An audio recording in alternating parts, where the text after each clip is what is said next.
আসসালামু আলাইকুম।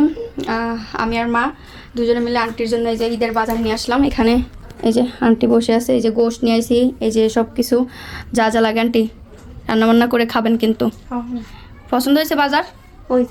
আর আঙ্কেলের কোনো জায়গায় ওই তো গোশত দিয়ে গেলাম, আঙ্কেলের আর কোনো জায়গায় গোশত দিতে পাঠাবেন না। আর তার কুরবানির পরে ইনশাল্লাহ আমরা সবাই চেষ্টা করতেছি, আর সবাইরই বলেন যে আপনার জন্য কিছু সাহায্যতা করতে, যাতে আমার জন্য আপনারা কিছু সহযোগিতা করেন, একটু সাহায্য করেন। আমি যাতে একটু ডাক্তার দেয় একটু ভালো, এই মাইটার ওসিলে একটা মাই প্রতিবন্ধী, আর তো কেউ নাই। এটাই উপর আল্লাহ নিচের আপনারা পাশে। আমি যদি আপনাকে কোনো মার পেটে বুনতাম তাহলে তো ফেলাই দিতে পারেন না। আমি এমন বেড়াই ফিট হয়ে গেছে। আমি 2009 সালে চিকিৎসা করতে করতে আমার বেটে বাড়ি সব শেষ।